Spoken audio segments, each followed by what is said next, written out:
What is going on, everyone? My name is Niraj, and welcome to my series Unseen, which is part of the Forgotten Generation podcast. In this series, we'll be focusing on the topic of invisible disabilities and discuss lived experiences of individuals that have an invisible disability. As a disclaimer, whilst me and my guests will be touching on personal topics, we are not experts and are only speaking from our lived experiences, and everyone will have different lived experiences.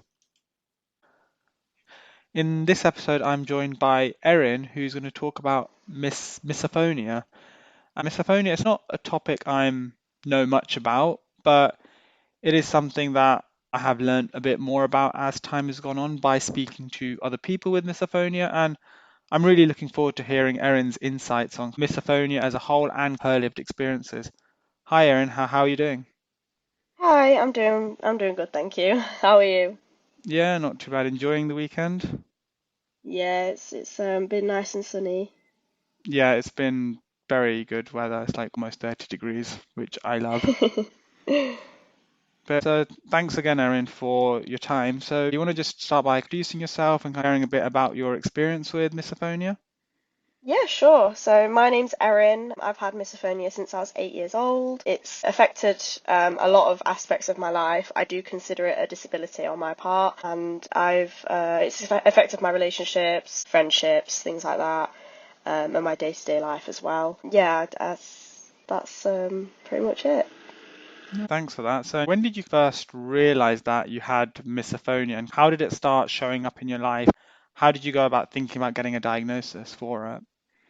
So I was 8 when my symptoms started showing up, where I was kind of reacting quite badly to certain sounds. But I didn't actually realise that anything was really wrong until I was about 12 years old and I was in secondary school. And that's when I searched up on the internet. I was like, oh, why do I hate the sound of people chewing? And I just Googled that and it popped up misophonia straight away. And I looked into it and I was like, oh my God, that's exactly what I have. I experience all of these symptoms. This is exactly my experience. And I showed my mum. I sent a text to my mum. I was like, Mum, I think this is what I've got, expecting her to be like, oh, really? But instead she kind of went, oh yeah, I know already. And I was a bit confused. I was like, oh, what do you mean you know already? And she was like, yeah, I've known. I just didn't want, you to become a self-fulfilling prophecy by like telling you that you have this thing, just in case you don't. But yeah, anyway, we eventually went to the doctors, got diagnosis, and she really advocated for me. She really helped me in that. Okay, that's good. So, yeah, interesting your mum didn't tell you in terms of, did she not suggest the idea that, oh, I think you might have this, do you want to look into it further, or she just didn't tell you anything? She didn't tell me anything. She really didn't want me to, because obviously she'd looked into it and she didn't want me to develop it in case I didn't actually have it and if it was something else. Because she's not a doctor, so she can't diagnose me. No, I think, yeah, that's a fair point. Obviously people want to support you, but they don't have the professional background to give a professional diagnosis. So I think, yeah, that makes sense. Is it something you wish she either told you earlier or that you knew about earlier on in life? I do think it would have been a little bit better if she'd taken me to the doctor as soon as she kind of found out, rather than, leaving it for me to find out myself, because I was really struggling at the time. But I understand that, she didn't like, experiencing with doctors and stuff. Doctors are rubbish sometimes, so I kind of get it. And I don't think she did anything wrong. Okay, no, I think that's perfectly understandable. I think from my experiences, I don't necessarily remember how I got a diagnosis for autism, but it was at age 3, and Wow. essentially, I think my parents, I don't think they knew what autism was at the time, but I think they just thought I was developing quite slowly, and then they just took me to a referral, and then I think the name autism came up and I got diagnosed. I don't remember the full story. Well, I was 3, so I wouldn't remember the full story, but that's how it happened for me. They just, yeah, they Yeah. took me to a referral or something. Well, But that's yeah, good that it was so early. yeah, definitely. I think definitely I am lucky I got an early diagnosis for autism, compared to other people that have got a more late diagnosis, and then it's a lot harder to navigate later on in life. Yeah, definitely. But yeah, so in terms of kind of obviously misophonia as kind of diagnosis relating to challenges with certain sounds. For you in particular, kind of, what are the most common sounds that kind of trigger your misophonia? So as I've mentioned, chewing is one of them. That was my first ever trigger. But then there's also really common like mouth sounds, like smacking your lips, licking your lips, that kind of sound, and then sniffling. Is one as well, repetitive sniffling, and then weirdly the clinking of like cutlery and pots and stuff. So I really don't do well in like restaurants and things like that. Oh, really? Yeah. That's interesting. I think that's obviously at, let's say, at home or somewhere, it's quite hard to avoid that completely, right? Oh, for sure, for sure. I mean, I wear headphones pretty much 24/7, and the clinking sounds especially are quite hard to deal with because even if I do have my headphones on, unless they're turned all the way up to the full volume and I've got noise playing, I can still hear the sounds through my headphones, even though they're noise cancelling as well. I guess it's something where the headphones are a mitigation. It helps reduce the impact, but you can't completely eliminate it. Yeah, exactly. It does somewhat help that the clinking sound only really triggers me if I can't see it, which is weird. Okay, so if you see it, it doesn't impact you as much. Yeah, so for example, if my dad is like washing the pots, for example, and I'm in a different room and I can't see him washing the pots, then I will get triggered. But if I am like stood next to him and I'm just watching him do the pots, then I won't get triggered. It's really weird. I remember we first started speaking when you had your driving test, and I think you passed exactly 2 years to the day I passed. So isn't like the sound of a car driving, does that not trigger it, or is that No, something not at different? all. No, not at all. It's very, very specific sounds. So it's not like it's really hard to explain because there's not a lot of research into it.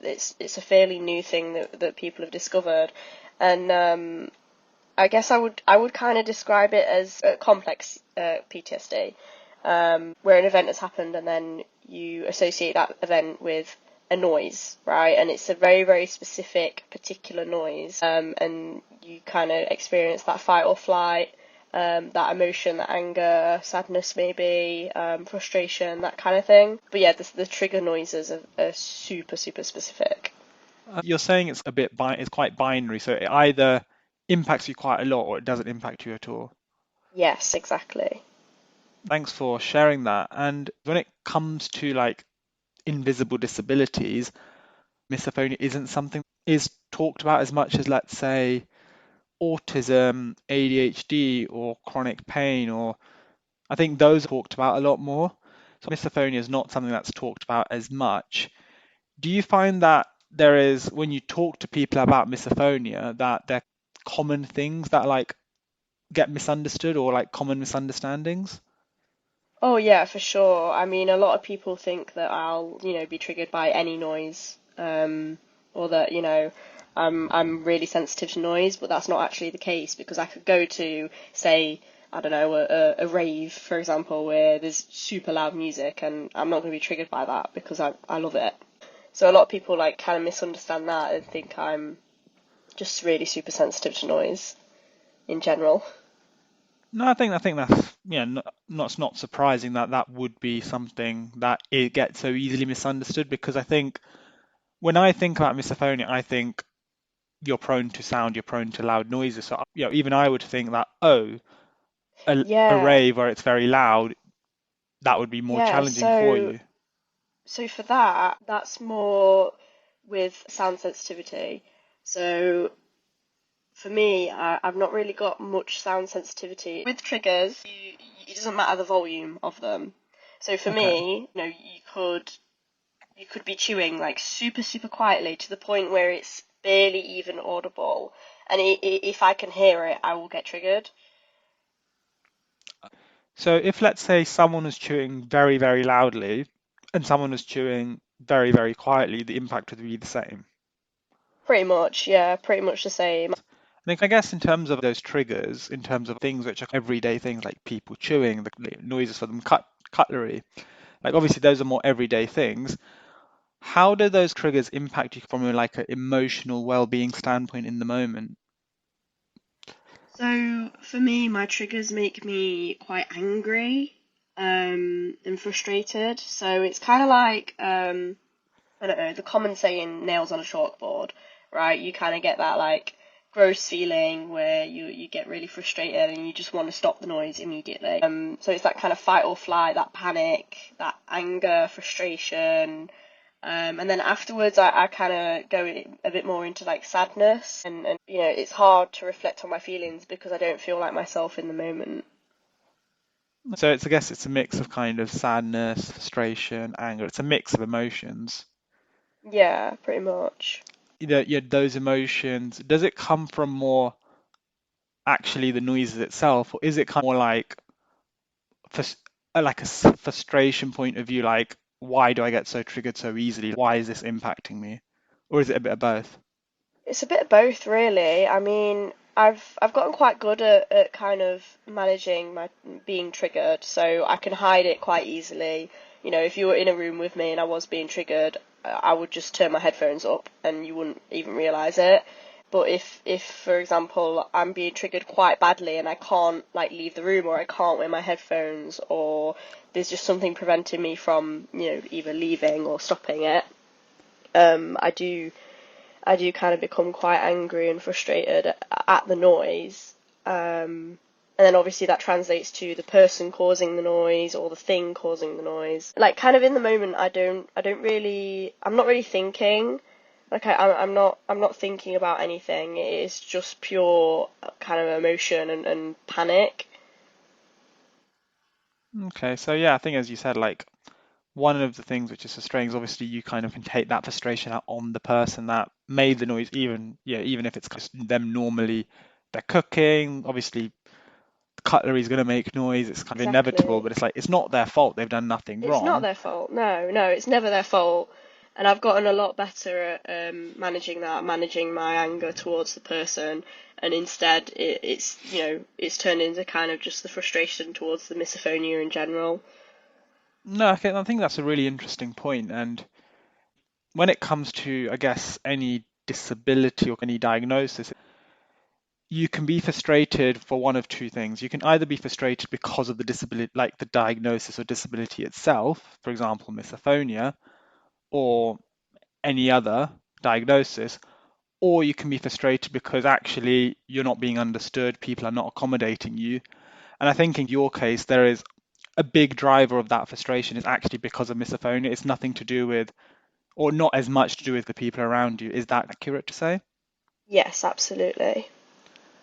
No, I think that's, definitely something which is quite, different about misophonia compared to maybe other diagnosis, which, I'm glad we're speaking about it now. And I guess in terms of communicating your needs, I think, let's say with autism, ADHD, or anything else where it's more common, it's more better understood, and a big part of, let's say, navigating life as an autistic individual or an individual with ADHD is that support around you, like making sure that you have that support system, your needs are getting met, people are accommodating of your needs. Whereas I guess with misophonia, there are some things which there is nothing people can do, and to stop those triggers. It's like people they can't stop, making noise with the cutlery, or they can't stop chewing. So in terms of getting your needs met, for no fault of other people, it's probably not possible to ensure that your needs get fully met. So in that case, I guess, how do you go about communicating your needs around misophonia to the people around you? So with my family, because I've had it for so long, I was 8 years old, screaming at the table at my mum because she was just chewing. They're kind of used to it. They know what my triggers are, and they understand how I feel when I am triggered. They understand that I need to wear headphones all the time. They allow me to not eat at the dinner table. Instead, I can, eat in my room or just away from them. They're really accommodating with kind of not making loud noises when it is a trigger noise. So, for example, if my dad is washing the pots, he'll try his best to do it quietly, so that if I do have my headphones on, I can just turn them up, and it will cover the sound. or my brother will go up the stairs really quietly because he doesn't want to trigger me. They won't have gum. There's no chewing gum in our house ever because I can't tolerate it at all. Yeah, they're quite understanding actually. My immediate family is, and then my friends. They all know, they know not to chew gum around me, and they know that if they do chew gum, please give me some so I can mimic it and I can kind of go away from you, and I know to put my headphones in and whatnot. Okay, no. So obviously, in terms of how your family or friends accommodate you, it's not necessarily don't make those noises which trigger me, but it's more finding workarounds like, let's say, cutlery noises trigger you, so you can be away from it while I wash the dishes. Is it things like that which are ways Yeah, that kind of support absolutely. you? Absolutely. So like my dad will, he'll call me downstairs if he's doing the parts, and he'll tell me that he's doing the parts so I can, kind of either stand there and look at him, or I can go upstairs and turn my music on. That's a very fair point that your dad obviously knows. And I guess something which to follow up on that, like something I've been thinking about is with, let's say, with me about with my autism, people might not know specifically how it impacts me in every situation because it can vary. It can obviously one social Yes. situation and another social situation, they can be very similar on the outside, but one impacts me more than the other for reasons which are quite subtle, which it's going to be hard for people to, understand. Like I don't understand sometimes why I struggle in certain situations more than others. So it's a bit more sometimes like my challenges and how I kind of communicate it is a bit more vague. Whereas I guess with misophonia, what we talked about before is it's quite specific what triggers you. Like it's Mhm. kind of like you can almost list, okay, these sounds trigger me. However, sounds like a concert doesn't have an impact. So, one, do you feel that's accurate that obviously, if let's say people want to support you with misophonia, they kind of need to know the specific triggers?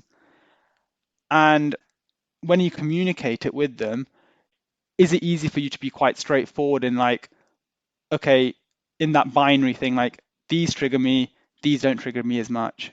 Does it make that easier? Yeah, so because my triggers, each one of them, I kind of react to them in a slightly different way.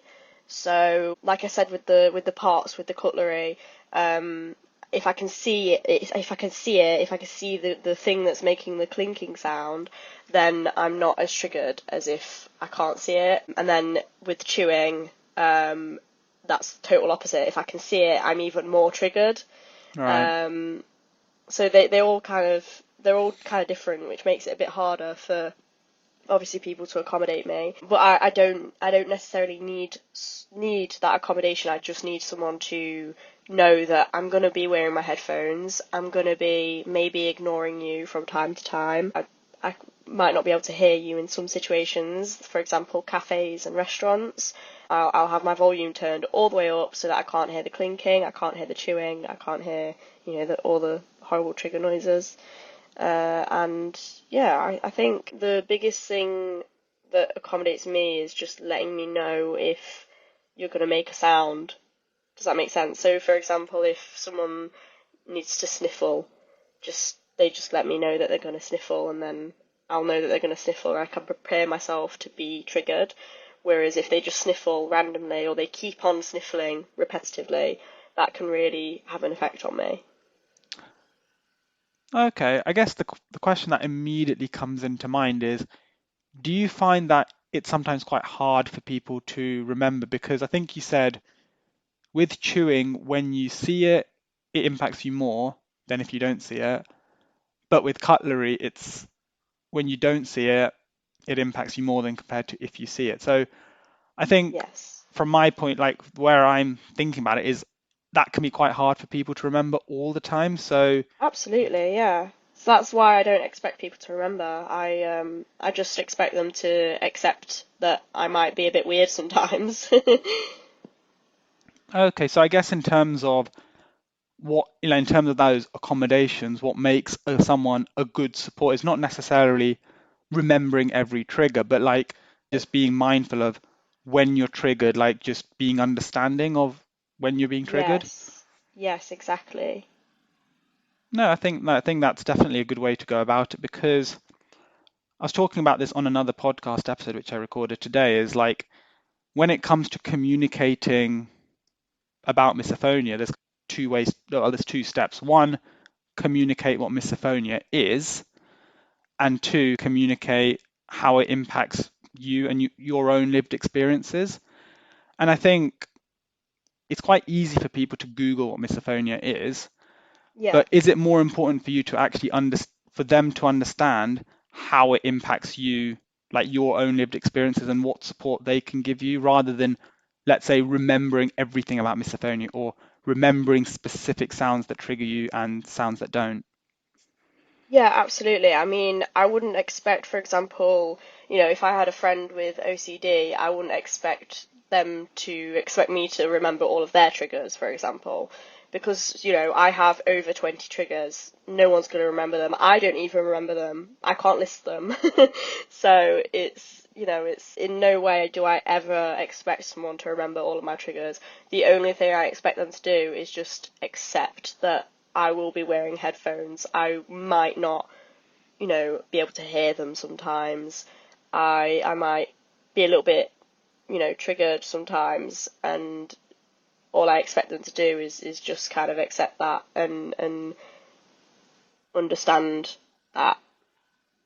No, yeah, definitely. I think it's, yeah, that being understanding. And I think something which I've kind of thought about lately is in terms of people being good support, it's not necessarily doing everything perfectly. Like there are things that they might accidentally do that triggers you, or they might say the wrong Yeah, thing accidentally. And it's not about doing things perfectly, but it's showing understanding, acknowledging where things might be a bit more challenging, rather than, in your case, I guess it's not about, oh, you need to remember every trigger, because what I think in terms of, let's say, advocacy in general, not just misophonia, not just neurodiversity, but support in general, I don't think we should be expecting people to be perfect. no, I agree. Yeah, and so for you, it's quite easy to like give grace to other people when they slip up or accidentally trigger you, yeah, with Yeah, no bad absolutely. intention. Just from this conversation, I'm learning a bit more about misophonia. A question that's come in mind is, let's say someone was friends with me and I have autism, and someone who's, again, that same person is friends with you who has misophonia. Kind of, it's more binary. It's kind of probably harder to remember the triggers. What causes challenges to your misophonia, i.e., your triggers, are probably more clearly defined but harder to remember.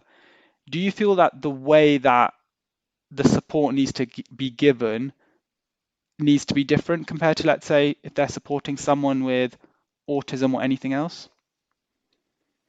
I agree completely. I mean, you can't expect because autism and misophonia are completely different things. It would be the same as trying to, treat someone with I don't know a broken leg injury and then trying to treat someone with a head injury the same way. It doesn't work. No, definitely. Even if, let's say, it's two people with autism or two people with just the same diagnosis in general, lived experiences can be completely different. It's definitely a key takeaway for people listening is when you're supporting individuals, you have to take a very individual approach. That's why for me, and again, the caveat, this is just my lived experiences. Some people can think differently here is it doesn't really matter if people know much about autism. Like someone can know barely anything about autism, but still be an effective support if they kind of have a decent understanding of my own lived experiences and the challenges I face. It's more important that individual approach is taken rather than knowing everything about autism there is to know, because let's face it, I don't know everything there is to know about autism. Like someone No, that's who's got it. autism told me about monotropism, or I don't even remember the word, but it's like I did not know that, but it's such a common challenge. So it shows I don't know Yeah, everything. I can't expect anyone else to know everything either. exactly. I agree 100%. You don't have to know everything to be an ally. But I guess I'm here saying, oh yeah, people don't need to know much about autism to support me. I guess because misophonia is just a bit more specific, do you feel like almost a prerequisite for someone to effectively support you is to know at least a little bit about misophonia? Maybe not everything, but they need to have a base knowledge. Do you feel that's accurate for you? I mean, I think that's accurate for any disability, any ailment, anything like that.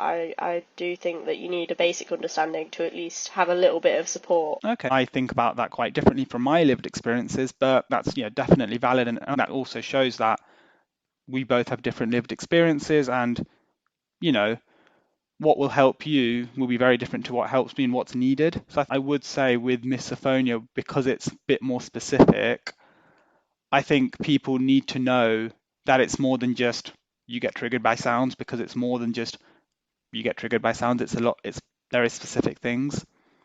I do think that you would need a base knowledge of, say, autism to accommodate someone with autism, just because I feel like you can't accommodate someone without knowing what you're accommodating, if that makes sense. That's really interesting because yeah, when you say like you can't accommodate someone if you don't know what you're accommodating, I think where it gets a bit more complex, and this is something that we could talk for hours about, is let's say certain challenges, it's not necessarily because of a certain cause. Let's say sensory overload, it's not necessarily because of autism. It could be because Right. of fatigue. So I think when it's kind of like you don't know what you're accommodating, it can get quite nuanced. Is like, are you accommodating for autism or are you accommodating for the challenges? Those two things can be quite different. And with misophonia, are you accommodating for misophonia or are you accommodating for the triggers? And I think that's where it can get a little bit different. Definitely. I think the main thing to kind of remember is to support the individual rather than anything about, the disability they have or anything like that. Just listen to them and support them. No, definitely. An individual approach is essential, and also just listening to the individual and not making assumptions either. Yes. I've learned a lot from just this conversation. Have a couple of closing questions. So the first one is, what advice would you give to someone that has either just discovered that they may have misophonia or they're newly diagnosed? It is not the end of the world. You may gain triggers, you may lose triggers. It is a really confusing time, especially if you're young. It can destroy relationships, it can destroy friendships, but at the end of the day, it is just something, and unfortunately, we have to deal with it. Um, so yeah, just stay calm. It is what it is. No, sometimes you have to accept anything for what it is. I think sometimes sugarcoating or trying to think about it differently to what is the reality doesn't really work. Just like as you said, it is what it is. How can I work with it rather than let it dominate you, if that makes sense? Yes, yes, exactly. And yeah, the other question I had, which I think is probably might be a bit more trickier, but it's stemmed from our discussion and it's a bit more general compared to just misophonia, is let's say you're someone that maybe neurodivergent, maybe has another invisible disability, or anything where you need accommodations, you need people to meet your needs. It's important for people to be understanding for you and to ensure that they're doing a good job in meeting your needs. But think about it from the other way. How can you make sure that you are understanding that your needs might not get perfectly met all the time, and people might sometimes do things that accidentally trigger you? And the reason I'm asking this question is I think it stemmed from our discussion, which how you say like sometimes people will forget or they might trigger you accidentally, but actually that's fine. So how would what advice would you give to someone who to ensure that they are understanding that people will try their best to accommodate you, but they might not do it perfectly all the time? I mean, pretty much exactly what you said, it is nothing to do with you. This person might be a loved one, it might just be a friend or, an acquaintance or even a coworker, and it has nothing to do with you if they can't perfectly accommodate you. But know that a lot of people genuinely do try and they will get it wrong. that you're not going to be completely 100% accommodated, unfortunately. The only way to do that would be to get rid of every noise in the world. No, I'm really glad that you brought up the last bit, and I think it's another key takeaway is the reality is you're not going to be 100% accommodated 100% of the time.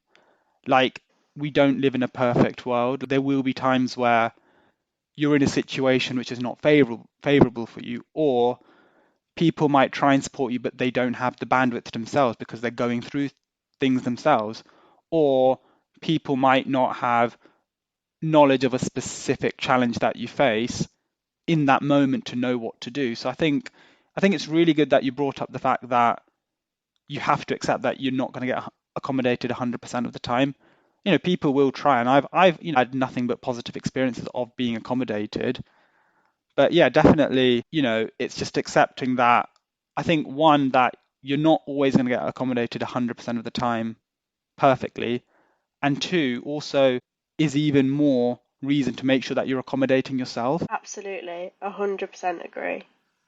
I thought this was a really interesting conversation. Definitely how we spoke about not just misophonia, something which is not talked about a lot, but communicating your needs, especially where it's more of the challenges and triggers are probably more binary compared to other things, and also just really acknowledging the fact that people will try and accommodate you, but accepting that we don't live in a perfect world where you'll be 100% accommodated. So thank you for your time. How can people find you if they want to get in touch with you? I'm on Instagram at it's Eri Creates. That's ERI Creates with an it's at the start. I'm also on Facebook under Erin Mather. When I publish this episode, I will put those so people can easily find you. Thank you. But yeah, thanks for your time again, and hope you enjoy the rest of your day. Enjoy this lovely weather, and just hope you enjoy whatever you have set for this bank holiday weekend. Thank you. You too. Yep, speak soon. Please support this podcast by subscribing and giving your feedback. I would love to hear your thoughts and always happy to discuss further. To get in contact, you can find me on Instagram on Niraj/travels.